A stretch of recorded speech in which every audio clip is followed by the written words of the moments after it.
Sign up today at MyBookie and use our promo code Gators to get your first ever deposit match dollar for dollar.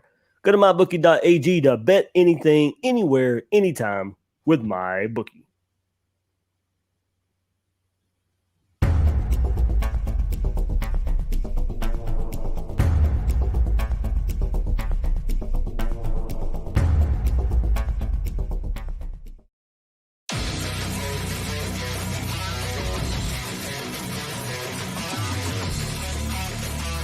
Gators Breakdown, because there's never a dull moment in Gator Nation.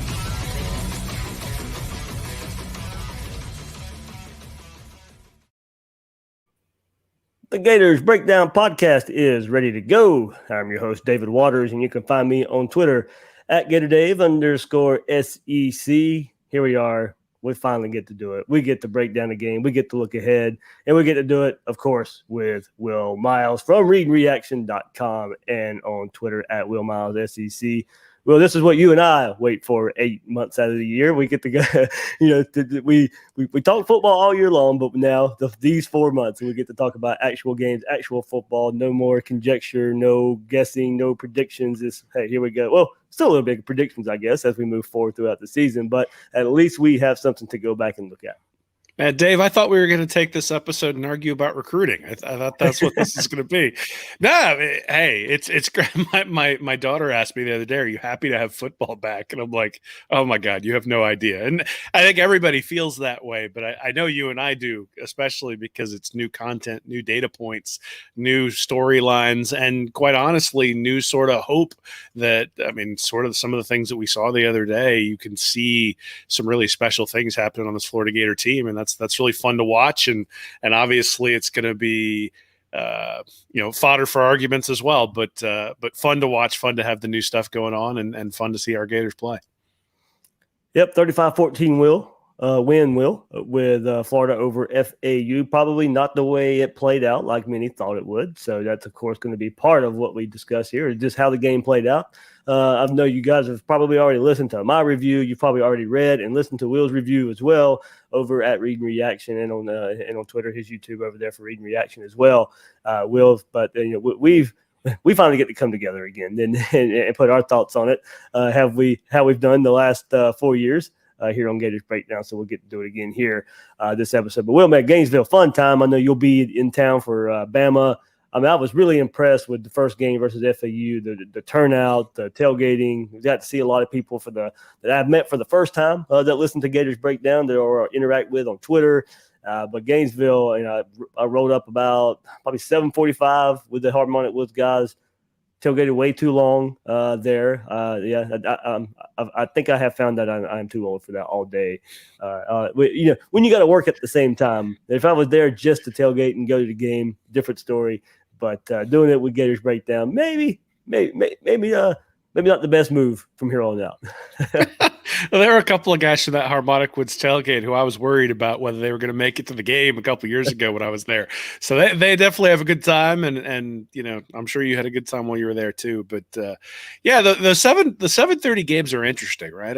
Obviously we're happy that they're at night because it's so hot down there, but it also means that you've been hanging out in the parking lot for hours and hours and hours while it's been hot. So you're not really saving the fans anything by having the game at 7:30. I think you're saving the players, obviously making it a more friendly environment. And certainly the guys from FAU are going through the exact same thing in camp and all the outdoor practices they have as well. So no advantage distinctly there, but you can imagine as the season progresses, you have an advantage if you play the game in the middle of the day. So I'm for the 3:30 game. I don't know, ESPN's taken over, and we'll see if the primetime SEC games end up at 8:00 all the time.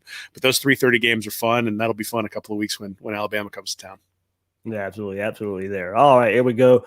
Before we get started, remember, Gators Breakdown Plus, extra content there. Post-game show was there. We'll do a Q&A episode every week, too, so go sign up there at gatorsbreakdown.supportingcast.fm for more content at Gators Breakdown Plus, and you can find Gators Breakdown on your favorite podcast platform. If you're not watching the YouTube version, a lot of you watching that YouTube version, hit that like button, hit that subscribe button. It really helps us out.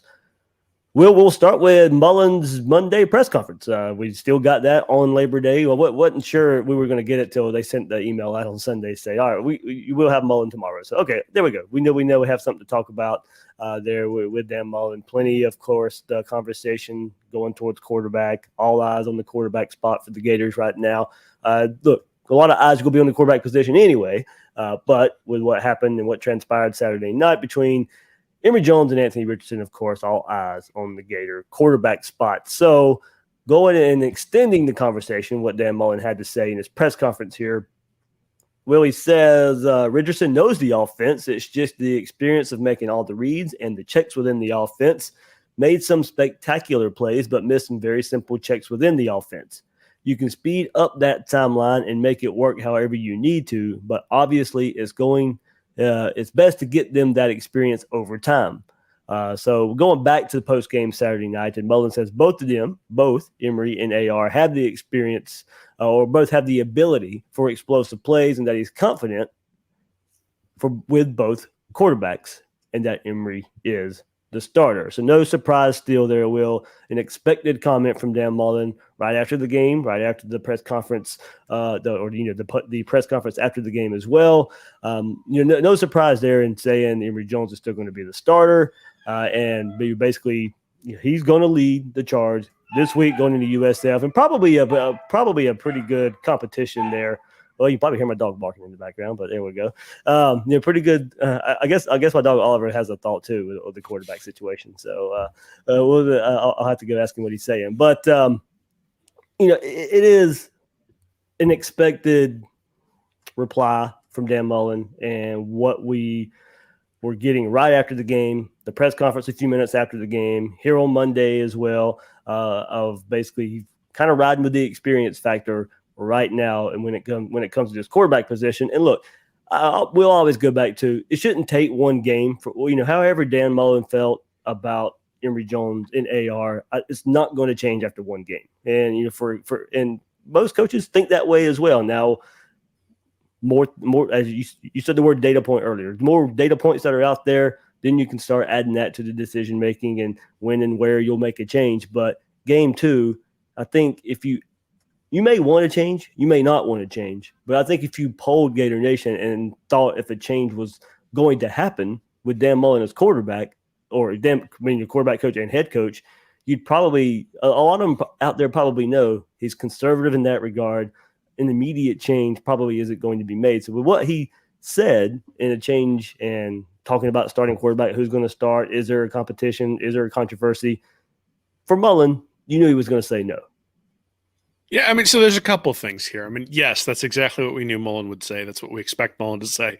His incredulousness at the question being asked after the game was kind of entertaining, but at least he didn't try to execute his team like Brian Kelly. So, out of all of the post game interviews, Mullins comes off as better than some of his colleagues this week. What I would say is that yes, when you go back and look at the tape, it's pretty obvious that Anthony Richardson still has an awful lot to learn.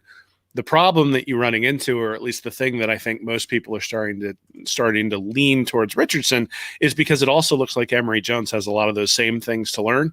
But when you look at the actual explosives that are coming out of Anthony Richardson versus the ones that are coming out of Emory Jones, you see a guy who seems to be more explosive and more decisive, is maybe the way to put it. It looked like Jones was just kind of tentative. There were some throws, very basic dig routes where the guy's open and he just has to hit him and it's 5 yards, and those were low. There were some screen passes that were going off into the flat. He threw a really nice screen pass to Whittemore that Whittemore turned into 18 yards, but that was the longest completion that Jones had throughout the entire night. Here's the deal. You throw the ball 27 times and you average 4.2 yards per attempt. Like that, it's just not getting the job done. And regardless of who it is, I mean, those are Treon Harris type numbers when it comes to throwing the ball. And we've seen that play, and we didn't like it all that much. And so I can understand why people would then sort of lean towards AR. The problem is that AR threw the ball 8 times for 40 yards, so he only averaged 5 yards an attempt. Emory averaged 4.2. Now, obviously, it's helped by the 160 yards of rushing on 7 attempts for AR, but I think anybody who expects this to be some passing juggernaut after watching this first game is probably mistaken. And so then the question comes, do you trust Anthony Richardson to manage a game in the same way you trust Emory Jones? Because Jones averaged 7.4 yards per rush, 10 rushes for 74 yards, still a really good day for a quarterback who's running the ball. And quite honestly, I think they gave Anthony Richardson a little bit more opportunity to run the ball, but I think he was also more decisive when he was given those opportunities with the read option and was able to take advantage of it. So not a surprise that Mullen would do this. I mean, let's be honest. I mean, look at who his defensive coordinator is. He's slow to make changes even when we all think it's obvious. And I don't think it's as obvious as people think it is when you look at Richardson versus Emory Jones. I think Emory Jones does some really nice things. I don't think he had a very good game. But I think, if he doesn't throw that interception on the cover 2, and it looks like they had a play dialed up when it was, I think, 3rd and 2. And then they got to delay a game because Richardson's helmet came off. They got pushed back another 5 yards. Then he makes the bad throw into the cover 3 or into the cover 2 defense. And things sort of spiraled downhill from there. And I think you get his confidence back this week. You build around the things you think he did well. And I think there's probably a foundation there. The thing that disappoints you is the game management, right? The delay of games, the interception against a pretty obvious defensive formation, the interception where he was late getting the ball out, where he's throwing it down the field, the 4th down play, regardless of why that 4th down play was run, instead of just turning around and calling a timeout and getting it right, running a 4th down quarterback sneak from the 4-yard line with, from under center. That's not a normal play you see Florida run on 4th and 4. And so those type game management things are the things that you hope you're getting out of Emory Jones if you're going to have him in there as the starting quarterback. Well, and I'm going to go back to a point that you made, and I made it too. It was a bad game, and maybe it was just that. Maybe it was we would love for everybody's first start to go out there and be the best, one of the best performances they have. And it gets you something, gets you to be excited for what you see in the future. And maybe it was just a bad performance, and maybe it's just paired. First performance is a bad performance, and he goes up from here. Maybe it was just a bad night.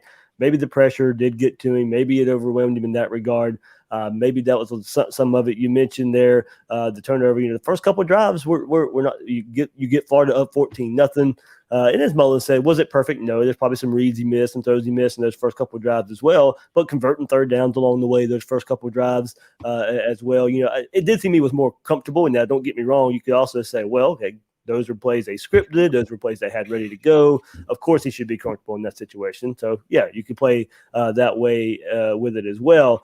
But, it was the small things, Will, dating back to the spring, dating back to the fall scrimmages. It was the things that we had heard about that crept up. And those are the exact things we saw, whether it be the throws are off target, whether it be the touch on the ball not being right. The wheel route that he probably should have had another 3rd interception. And that was probably a pick 6 if that one gets caught there by FAU. So, there were some positives early on. And then it just seemed like that, going back to your point and the interception there in the end zone, whatever reason, it kind of just fell off the cliff there. Still did some things nice with his legs, but that timidness. Oh, wow. Can't really talk there.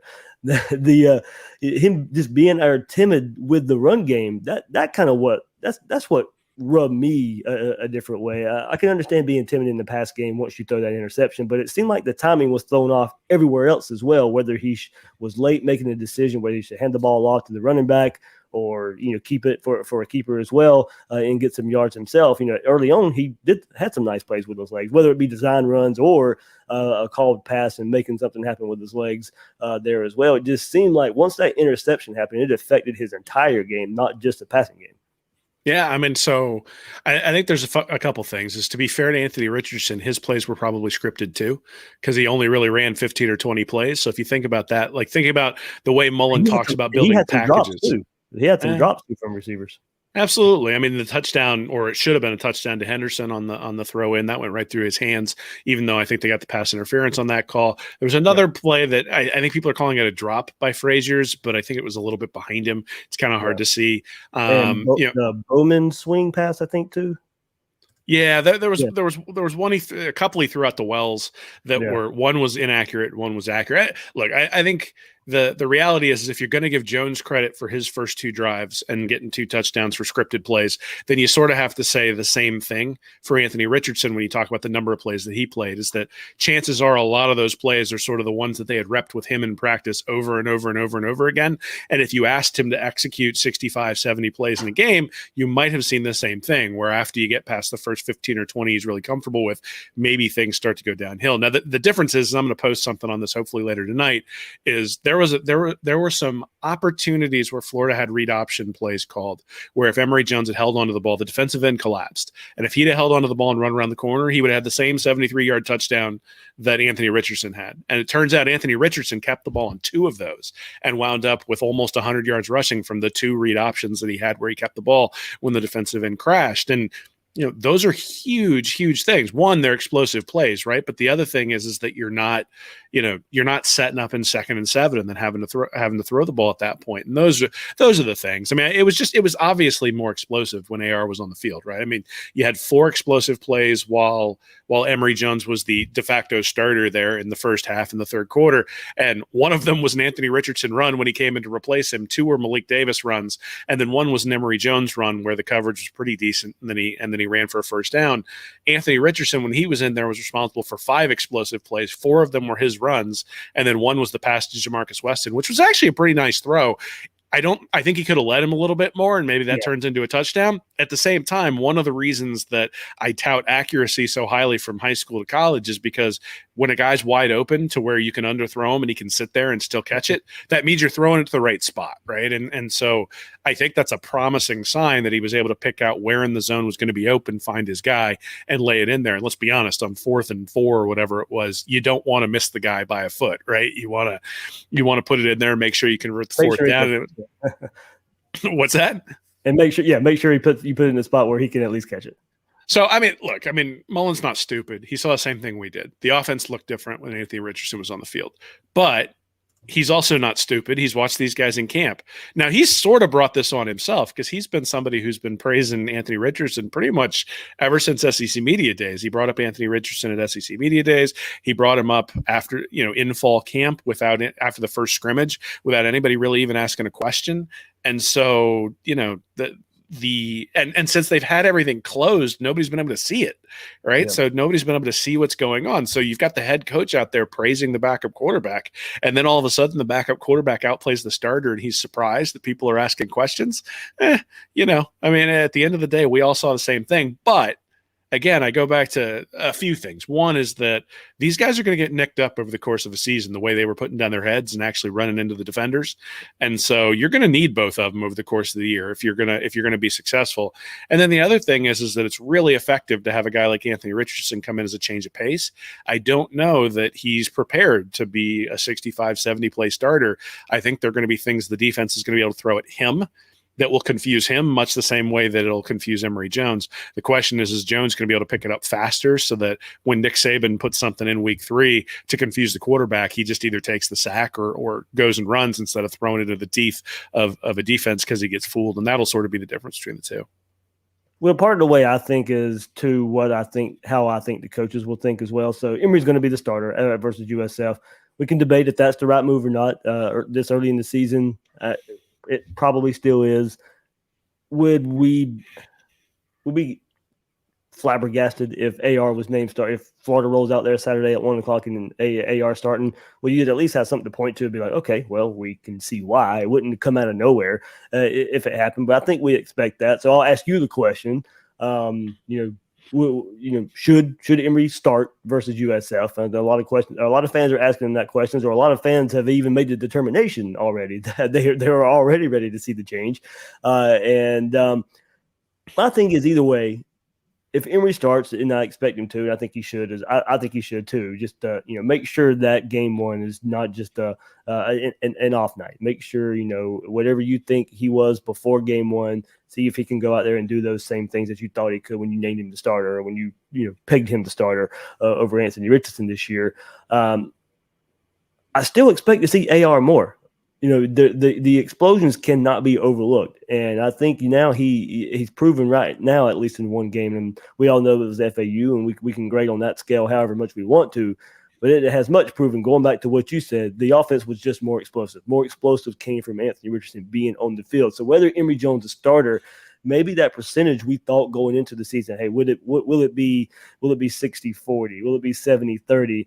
Well, I mean, after game one, I think you can at least say it probably should be close to the 60-40, 50-50 range of Anthony Richardson needs to be on the field a bit more.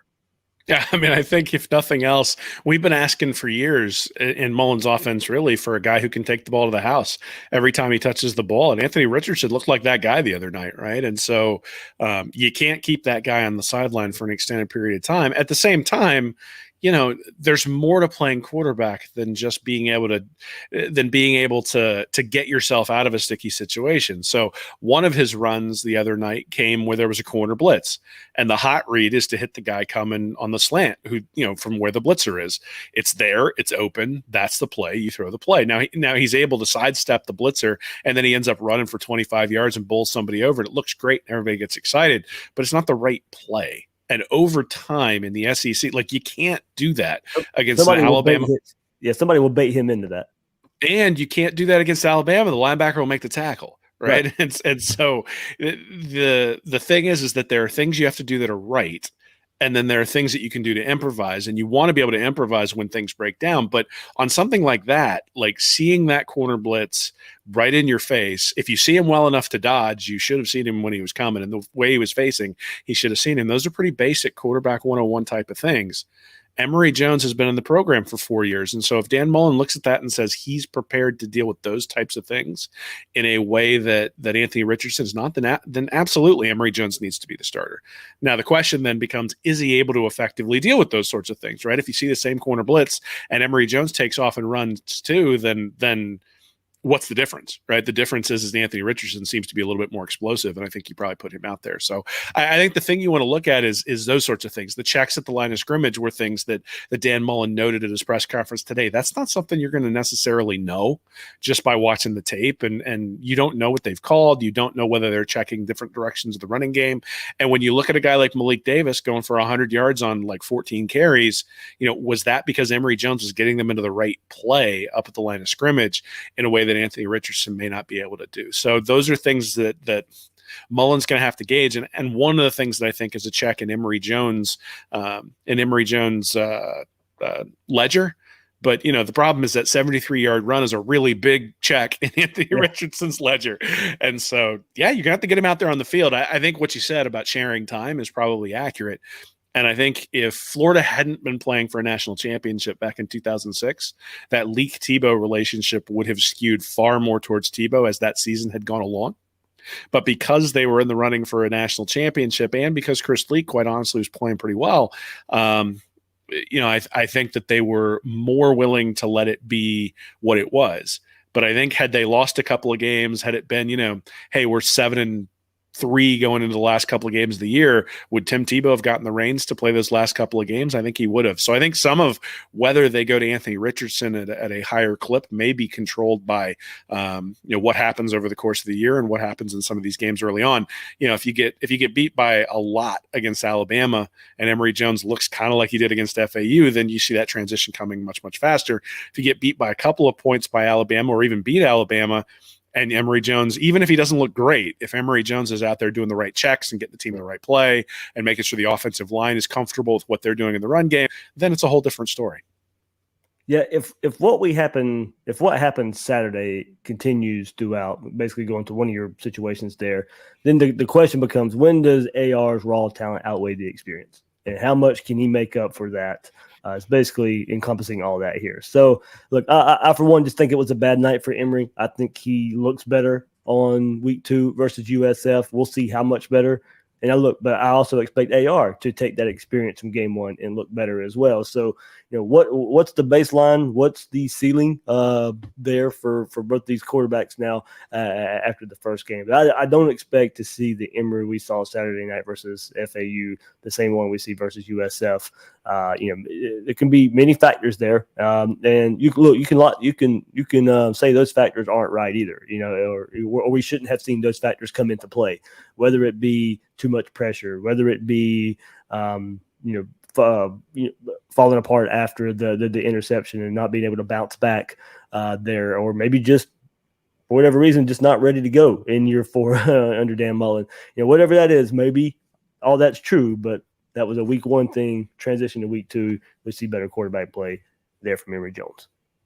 Yeah, I mean, it may be a hot hand thing, right? I mean, there might be weeks where Anthony Richardson struggles with some of the same things that Emory Jones did the other night, and Jones is playing better, and so you sort of go with the hot hand. But, as far as announcing your arrival, I looked at some of the tape from the Oklahoma game last year and looked at Anthony Richardson and said, yeah, from a passing game perspective, he's not necessarily ready, but you have to acknowledge that he's explosive at the position, right? And that's what we saw the other night. Is I'm not sure he's absolutely ready from a passing perspective, but you can't deny the explosion. And so, as long as people who have the Anthony Richardson needs to be the starter energy have the same energy, if Emory Jones plays really well, then I'm okay with it. I think the question we've been asking is who's that special elite Cam Newton-like quarterback who can lead Florida to be able to compete with the Georgias and the Alabamas of the world. And you saw a hint of that against FAU with Anthony Richardson. You didn't see a hint of that with Emory Jones. And that's why people are really jumping on this, is they look at it and say 2 years from now, where are we going to be? Let's get this guy the reps early and let's see where he can go. Whereas I think Dan Mullen is rightly saying you got to earn your reps, and you earn those in practice, and you earn those over a guy who's really well respected like Emory Jones.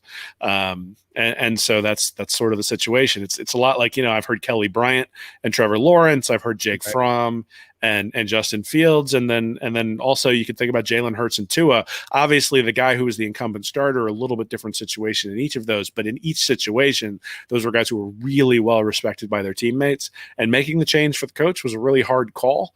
And, it obviously worked out in at Clemson. Not sure it worked out at Georgia all that well when they stuck with Fromm. So, these are the kinds of things you get paid $8 million a year for, to make these sorts of decisions. Nope. I don't think Dan Mullen's listening to us for the decision. So whatever happened in the spring, whatever happened in the fall, whether there's news and notes that came out about Emory's struggles are true, and we saw that game 1, or if it was just a bad night and Emory Jones could bounce back and go on to have a good season. It still starts with Emory Jones being the starter versus USF, and we'll see where it goes from there. But no ultimate decision, no change of direction looks like it's happening for the Gator quarterback situation right now. So plenty of other things to get into as well. But before we do, remember, guys, you have to go to MyBookie. Bet at MyBookie. Plenty to get into this year for football season. Winning season returns at mybookie.ag, and it's time to get in on the action. First-time players can get started by doubling your first deposit, giving you the firepower to add excitement to the games you love. College football odd boost, NFL lock of the season, and over $500,000 in contest prizes live on site to make this winning season your best ever with MyBookie. An historic 18-week NFL schedule offering more action than ever before. You need a sportsbook casino that's reliable, and you won't find a better place to play than MyBookie. Know you're going to bet this season, so do the smart thing. Sign up with MyBookie. Use our promo code Gators to get your first ever deposit matched dollar for dollar. Extra money credited to your account instantly just for using promo code Gators and making your first deposit. Bet anything, anywhere, anytime with MyBookie. Well, man, we did get a little bit of kudos on Twitter in discussing one position group that you and I were a little higher on than most out there. But the offensive line, and look, it's probably a good thing we didn't hear about the offensive line, because that is one position group where if you don't hear a whole lot about them, that means they did their job. And the offensive line, for the most part, played well versus FAU, and they should have. And a good thing that they did show up. They played well. They helped block for a rushing offense that got 400 yards. No sacks were given up. Very little quarterback hurries were in play for this Gator offensive line. Pretty good first performance in this kind of changing of the focus and going more toward the run game for this offensive line. Yeah, so I had Gene DeLance as my breakout player last week when we did our over-unders and all that sort of stuff. And I'm sure people sort of looked at me a little bit cross-eyed at that point. But the transition from the passing-focused offense to a run-focused offense, I think, was one of the reasons to think about that. And I thought DeLance was solid. I didn't think he was fantastic. I thought he was solid. I thought Stuart Reese was the best player on the field. He was unbelievable as a pulling guard. Come over to the left-hand side. I'm going to be really interested to go back and look at SEC StatCat and see some of the breakdowns. I bet Florida's running game to the left side of the offensive line was unbelievable because Reese was pulling through there and just was mauling FAU players. I thought he was fantastic. And both guards pulled pretty well in the game overall. But yeah, you're right. It starts some headlines with Reese in that regard. The other thing that they did, and I'm not sure, I actually I texted a couple of friends to see whether they remembered it as much as, or didn't remember it as much as I didn't remember it. There were a lot of cut blocks. And I don't remember a lot of cut blocking last year, even for running games. Delance did it a couple of times. I saw it from Garage a few times where they were cutting guys who were coming in to try to sort of just get them on the ground, but doing it in the capacity of the run game. It's that thing that old Denver Broncos teams used to do, that cut blocking stuff, and the defenses just hated it. And by the time you got to the third or fourth quarter, they were jumping out of the way and opening up holes because they just didn't want to get cut anymore because they hated guys going after their legs. So I thought that was really interesting because I don't recall seeing that last year, at least nowhere near as much as I saw. Because I mean, just watching it, I saw it 3 or 4 times, and then going back, on the rewatch, it was much more prevalent than I remember last year. And I think one of those things is, the offense clearly is run focused. We knew it was going to be run focused. I think it's even more run focused than maybe we thought it would be. Mm-hmm. And I think they're starting to get some more advanced techniques on the offensive line. Like I said, I thought Reese was the best player on the field the other night. I thought Delance was pretty solid. I thought Ethan White played pretty well. There were a couple of really nice runs for Malik Davis where White was able to do a nice combo block, sort of double team at the point of attack, get out, take a linebacker, and then you had Malik Davis going one-on-one with a safety, and that's when you get those big runs, is when Davis has the ability to make a safety miss, especially if he gets a running start. There were a bunch of times the other night where Malik Davis was able to squirt through past sort of the first level of defenders, and all he had to do was beat a safety to make it into a big play. There are going to be some times then during this year where Davis is able to beat that safety. There's not going to be anybody else behind him. And the offensive line seems to have the capacity. Like, you can envision some scenarios now where 4th and 1 is going to be an opportunity for like big plays, not necessarily through the air, but big plays where the defense has a lot of guys up the line of scrimmage. If the offensive line can execute correctly and Malik Davis can get to the second level, there just won't be anybody else there to tackle him. I'm glad you said that, too, because that was one of the biggest issues for the run game. Where, okay, maybe they can look. They weren't tackled for many tackles for even the last couple of years. They're not tackled for many tackles for losses in the run game. It was just a high number of 1, 2, 3 yard carries from this run game. It couldn't really bust the big plays, mostly because the opposing linebackers would be able just to come in and make the play. So I'm glad you mentioned White there being able to combo block and then get to the second level. Getting to the second level has been a big issue in this run game the last couple of years, and we saw it game 1 here. Look, we know the competition wasn't the best, but this is something we had to see. If it had been bad, then it would have been, oh, here we go again. But at least now there is a baseline. There's a starting point for this offensive line. Say, okay, they are better than what they were. Now, what's the next step? Can they grow as the season goes on? When SEC plays start, can they be the side of the ball that's going to be relied upon to help bust some big plays in the passing game and help set up some play action, big plays there? Dan Mullen was asked about it today, Will, about the offensive line. I asked him about the offensive line, actually. So he said they did a good job, a lot of experience. You saw less game 1 jitters. It wasn't a crazy experience as much as it was just being back out there. They're adjusting to the game mode and the game speed, but he thought they handled it well. He said he saw some really good things, even though they missed some things here and there. They can get corrected. Went on to say missed a couple blocks here and there, could have made a couple better decisions within the scheme. Not everyone graded out a champion, but have to just become more consistent there. And of course, didn't expect them to go out there and just completely dominate and maul over and over again. I think part of the point, Will, I would go back to, and where Mullen probably harshly grading these guys, where there's some of those goal line situations where they should have been able to run the ball a bit more, going back to the 4th and goal. There, not necessarily that play. That was, that play probably shouldn't have been run from the 4-yard line, as you said, anyway, being under center. But some of those goal line runs got stuffed, and Florida had to make something happen after that. So you probably like to see a little more domination there and close to the short yardage situation, goal line to go situation. But all in all, we needed to see improvement. We wanted to see improvement. Game 1, a good starting point. Hey, man, 8.7 yards per rush. So it's not just the 400 yards; it's that they were getting it at a 9-yard per rush clip. And even if you sit there and go, well, I Anthony got my Richardson ran explosive runs, Will. Woohoo! like the second play of the game was an explosive run. But even if you go back, they had 8.2 yards per rush in the first half.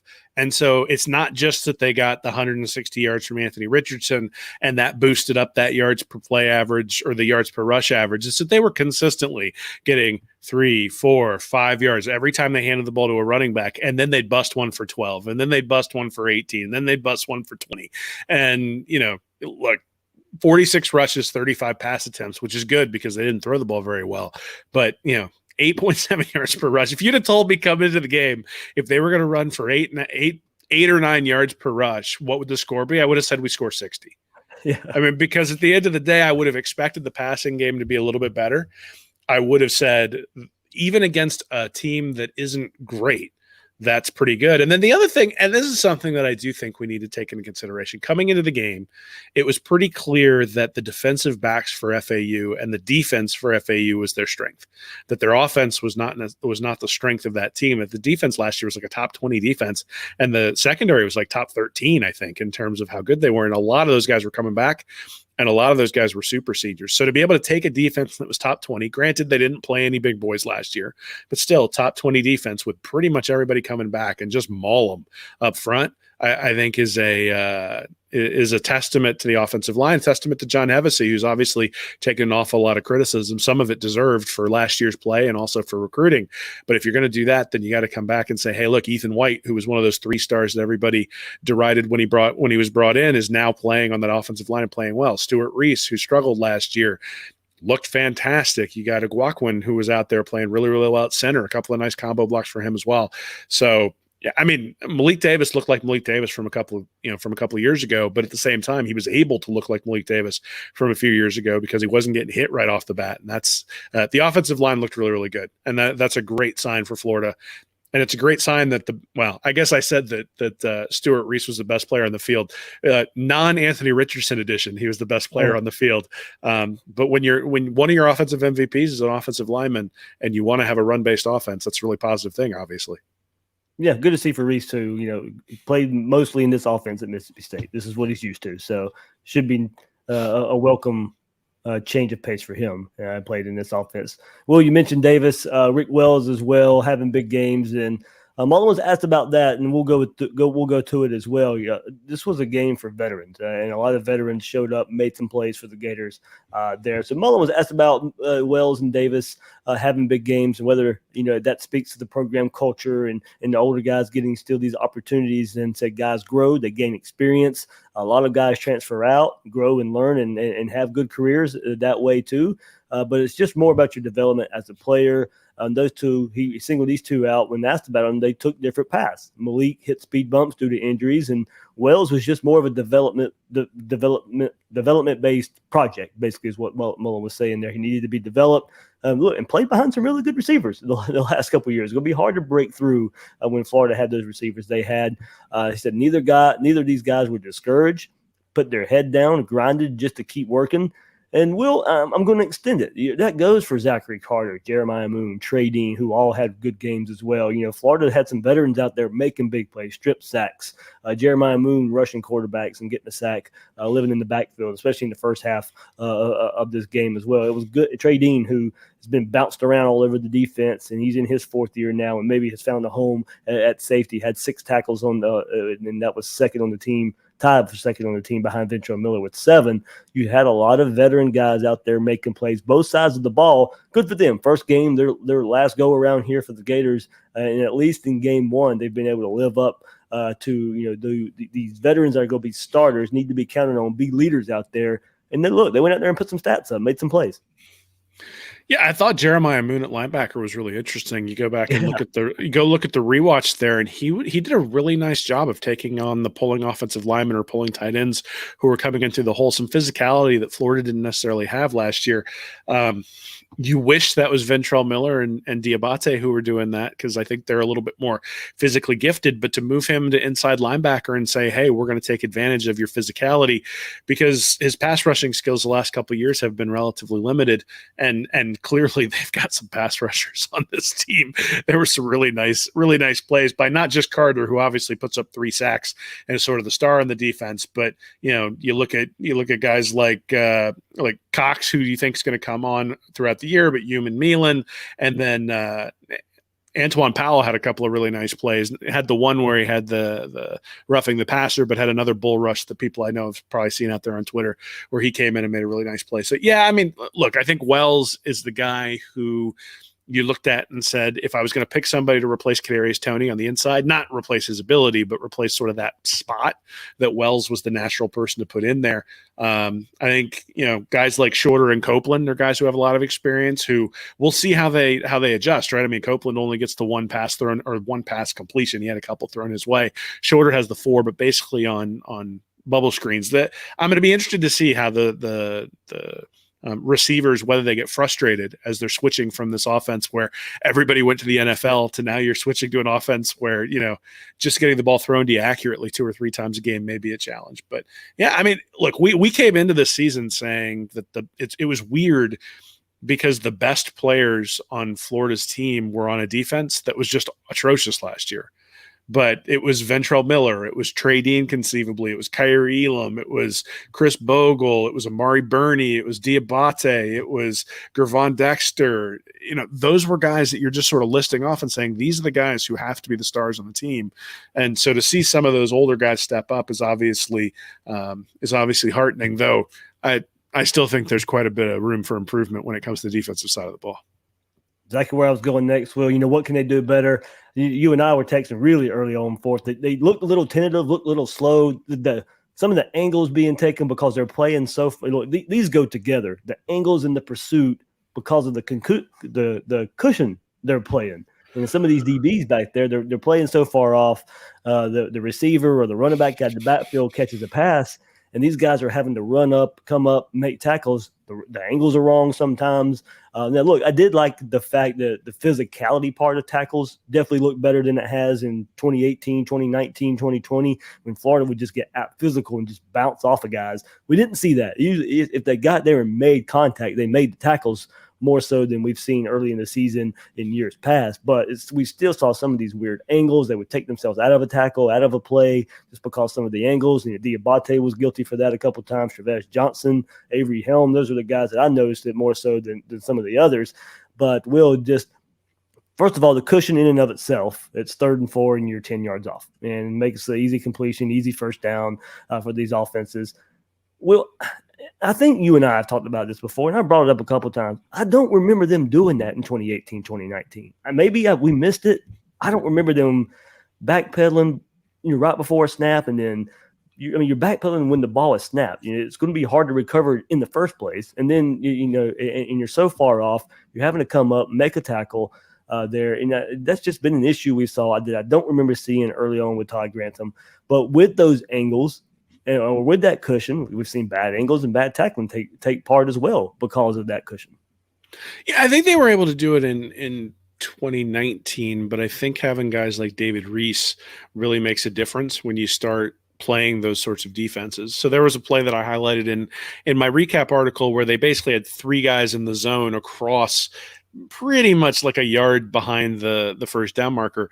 Jadarius Perkins saw a wide receiver flash past him, and it almost looked like he thought that oh crap, maybe that's my responsibility, and drifted back 3 or 4 yards. And then when the ball was thrown to a guy crossing across the middle, Perkins wasn't able to close fast enough, and he gets him right at the sticks, and it ends up being a first down. I think what you're seeing there is some inexperience or uncomfortableness with the scheme, but also not necessarily trusting yourself within the scheme or trusting your teammates within the scheme. And that's what we saw last year. So I don't think the scheme was all that different in 2019 versus 2020. I just think that the players didn't trust each other in 2020, and they never trusted each other in 2020. And in 2019, they did trust each other, and they had a guy like Jonathan Gennard to get in there and cause havoc and cover up some of those mistakes. And, if you're going to play that cushion style of defense, then you've got to have the pressure up front to begin with. Well, and so the first drive for FAU was 10 plays, and that one sort of got squelched when they tripped over each other in the backfield. But, you know, a tackle for loss is what sort of puts them behind the chains and forces them to punt. The second drive was going really, really well for them. They were moving down the field until Zach Carter makes a great individual play and comes in and is able to knock it out. But even if you go to the second half, I mean, you have the 2 touchdown drives at the end that everybody says, well, it was just sort of garbage time at that point. But they also had the 4-play 59-yard drive that was aided by a fumble by FAU that really was an unforced error. And so this goes back to, I think, the criticism of Grantham over the years, which is that when you play teams that have unforced errors, you can do this sort of thing, right? Yeah. You can let them dink and dunk. You can let them convert those third downs. You can let them do those sorts of things. But by the time you get to the games against, Alabama and Georgia and LSU, it becomes a little bit more difficult to do that because you pay for it when you let them do that because they don't necessarily make all those unforced errors. So time's going to tell, right? I mean, if Jadarius Perkins is in the right spot when that crossing route comes, he makes the tackle 2 yards short and FAU punts and we all feel good about it. It's that he's not in the right position. He doesn't make the tackle. And so that's one thing where you're saying, hey, that individual player costs them in a way that everybody else can do their job, but because he didn't do his job specifically. And I don't want to pile on Perkins. He was by far not the only person doing that sort of thing. But that I think is the rub when it comes to these sorts of things for Grantham's defense. So you saw there was a play later where Trey Dean came over, made a really nice pass breakup and forced a 4th down, forced a punt. He was in the right place at the right time. And because he was there, it's a very difficult completion for the quarterback to make. I think we're going to see that more and more as the season goes along. But at the same time, this defensive performance reminded me a lot of the defensive performance against South Carolina last year, where you looked up at the end of the game and you went, the yards per play aren't that bad. Like they had times where the defense was playing pretty decently, but they couldn't get off the field against South Carolina because they couldn't execute consistently. I think if you combine 3rd and 4th downs, it was something like 70% of those plays were converted for South Carolina last year. Wasn't quite that bad for FAU, but they were 4 of 7 in the first half. Couldn't get them off the field. Only 4 drives, which meant Florida's offense only had 4 drives. It meant that the failures in the red zone became sort of magnified because you only had 4 drives in the first half. You would like to see a little bit more turnover, especially against an offense that's led by Willie Taggart. Yeah, and especially the way you were creating havoc and putting pressure on them. And you played off of the receivers. You played off of the running backs. Even though you were getting the pressure and guys were just not there, Perry was just fast enough to get the ball off a lot of the time. And just because you were playing that soft coverage, the receiver or the running back still had room to make a move. If you were playing that tight coverage with the pressure that Florida was creating up front, then maybe you're there in position to make to make an interception or make the tackle as soon as the receiver or running back catch the ball. So, Mullen mentioned that, they knew that he was quick with getting the ball out as the game progressed, but for whatever reason, still didn't bring the coverage up most of the time. And there were a few times, it wasn't cushion all game, and there was a couple times I made sure to look, and they were up, but those 3rd down situations where we want to see those guys without the cushion so much, that's where we just want to see the Gators be a little more aggressive, and maybe it comes in confidence. Who knows? Who knows why that's just a staple of Grantham right now. We thought we might see some change a little bit and maybe we still will. It's still early in the season. Still, they knew they were going to go out there and beat FAU. McGriff comes in, Maltanar comes in. We thought we might see a little more aggression, a little more straight to straight man coverage, bump and run coverage. Maybe we still do early in the season, but still kind of just the same old, same old. Yeah, so they had 6 sacks. They had 8 quarterback hurries, so 14 total. But there were 33 attempts for N'Kosi Perry, which means that 19 times then he had time to throw the ball. And that's sort of what you saw, right? Is that when he was given time, he was able to deliver the ball pretty effectively and make those conversions. Now, the defense, to its credit, gave up 0 explosive plays in the first half, and that's why those drives were 10 plays, 6 plays, 10 plays, 11 plays, and they still had no points because they'd gone for 10 plays, but they gained like 36 yards over the course of those 10 plays, and then wound up having to punt. Now, in the second half, that changed, right? So, they had all of a sudden they were hitting a bunch of pass plays. They had 1 20-yard run from Ford, but then they had 4 explosive pass plays there in the fourth quarter specifically.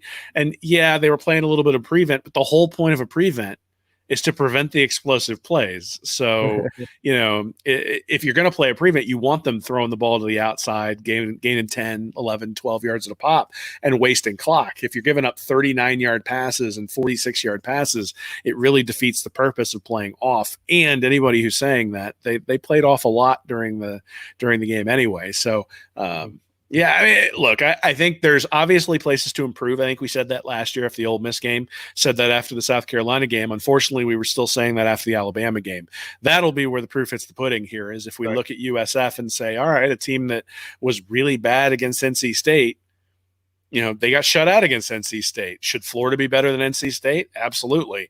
And so let's see if they can replicate that shutout that NC State was able to get. And then obviously the big one comes up the week after that, where we'll really see what we have. But there's going to have to be some improvement before then.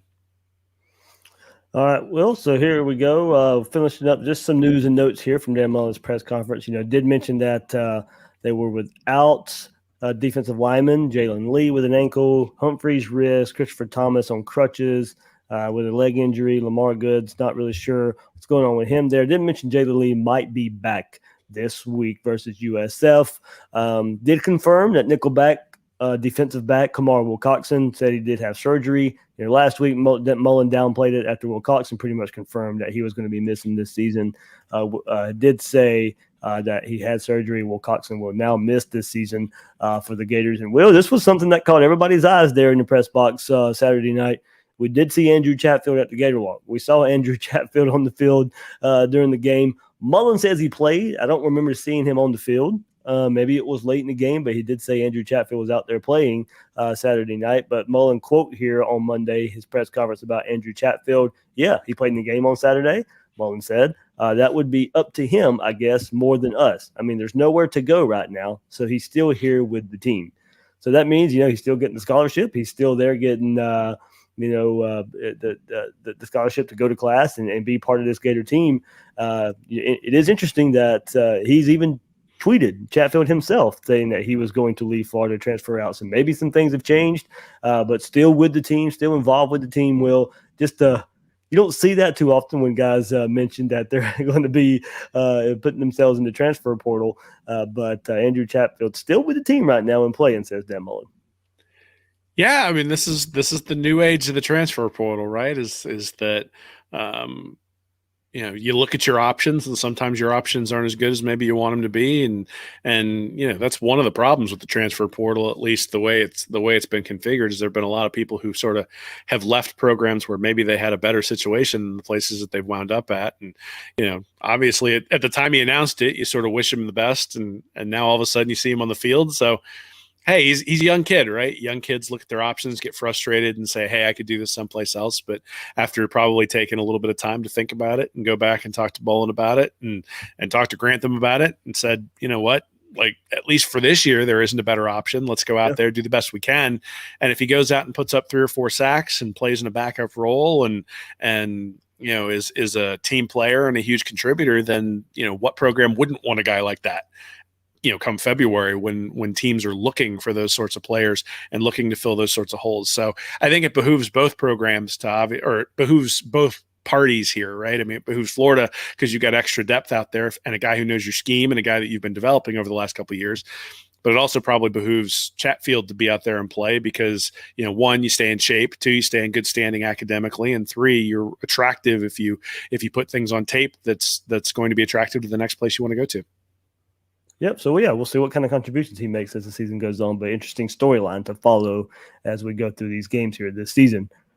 Will, man, good stuff. You mentioned something you're working on for Reading Reaction. So what's that? What can we expect? And everybody, Will, if you haven't checked it out yet, we'll highlight a review, of course, but highlight some plays in there that you should have been looking out for. Some notice there about the defense and the quarterback storyline as well there. But, Will, what you working on coming up?